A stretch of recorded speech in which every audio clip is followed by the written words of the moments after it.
Un enfant épileptique ne peut pas aller à l'école. Eh bien sûr, c'est faux. La majorité des enfants épileptiques, surtout ceux qui présentent des formes légères de la maladie avec des crises très rares, peuvent parfaitement aller à l'école et cela se passe très bien dans la très grande majorité des situations. Une scolarité normale est donc tout à fait possible. Il faut avant tout savoir que la plupart des enfants épileptiques font très peu de crises en classe. C'est vraiment exceptionnel. Mais attention, il est indispensable que l'équipe éducative, mais aussi les camarades de classe, soient bien informés. Et il faut aussi éviter que personne ne s'affole en cas de survenue d'une crise. D'où l'importance de la prévention et du dialogue. Des explications simples sur la maladie aideront les autres élèves à mieux comprendre, à ne pas avoir peur des crises et à éviter de se moquer ou d'isoler l'enfant. Ce qui permet bien sûr une meilleure intégration. D'autre part, pour faciliter cette démarche, la famille, le médecin qui suit l'enfant et le médecin d'éducation nationale doivent définir un projet d'accueil individualisé qu'on appelle le PAI.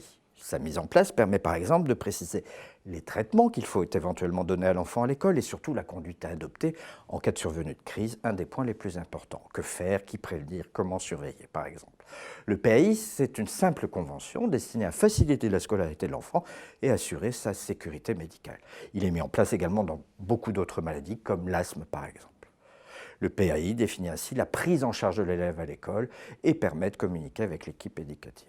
Un autre point important, la pratique du sport est recommandée, comme pour toute maladie chronique, en excluant les sports qui comportent un danger en cas de crise, comme par exemple la plongée sous-marine, le parachutisme ou l'alpinisme. Lorsque l'épilepsie est bien équilibrée et après avis médical bien sûr, l'élève peut par exemple aller à la piscine avec ses camarades de classe en accord avec le PAI signé et en ayant averti le ou les responsables. Il arrive parfois qu'un enfant souffre d'une épilepsie plus sévère et handicapante. Il est alors possible de mettre en place un projet personnalisé de scolarisation, le PPS. Ce document fixe les modalités de la scolarité des enfants dont les difficultés peuvent être considérées comme un handicap important et qui ont besoin d'un aménagement plus ou moins important. Il faut donc tout faire pour que ces enfants soient intégrés le plus naturellement possible, ne soient pas discriminés, comme par exemple lors de pratiques sportives ou de voyages scolaires, et qu'ils puissent suivre une scolarité tout à fait normale.